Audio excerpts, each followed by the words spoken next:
Now, my concern has always been that in an attempt to try to pass a law on something that's already legal, we'll show the enemy what we're doing. But it's important for people to understand that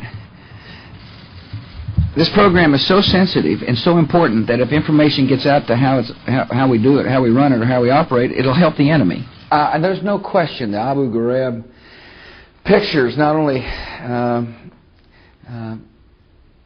we were disgraced, and I know it caused a lot of people that want to like us to question whether they should. The other question was, sir, you asked the multiple-part question. Yes, I did. Thank you for violating the multiple-part question rule. I didn't know there was a law on that.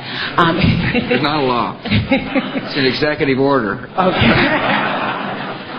In this case, not monitored by the Congress, nor is there any administrative oversight. Okay. Well, without breaking any laws, back on domestic spying, making the case for that, can you give us some examples? Oh, I got you. Yeah, sorry.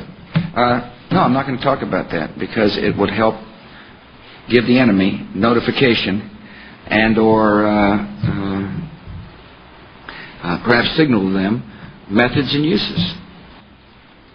We were listening to him.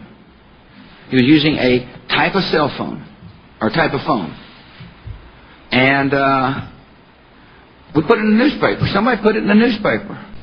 And had we not had that kind of security and that kind of secrecy that allowed for the kind of exchange that is essential, you men would still be in Hanoi rather than Washington today.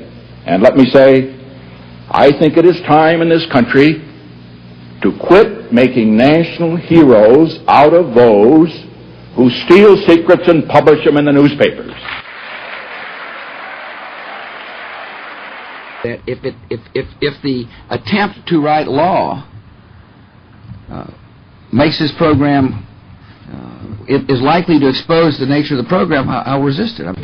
Your explanation on the monitoring program seems to say that when the nation is at war, the president, by definition, can order measures that might not be acceptable or even perhaps legal in peacetime.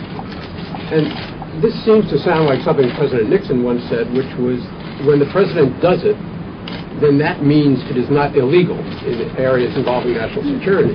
So how do the two differ? The FISA law was implemented in 1978 in part because of revelations that the National Security Agency was spying domestically. What is wrong with that law that you feel you have to circumvent it and, as you've just admitted, expand presidential powers? Now, may I, if I might, you said that I have to circumvent it. Wait a minute, there's something.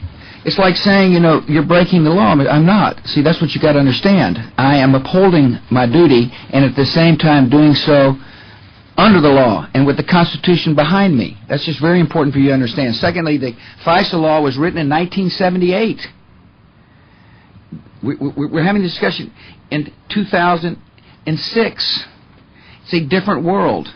And FISA is still an important tool. It's an important tool. And we still use that tool. But also, I said, look, is it possible to conduct this program under the old law? And people said, well, it doesn't work in order to be able to do the job we expect us to do. And so that's why I made the decision I made.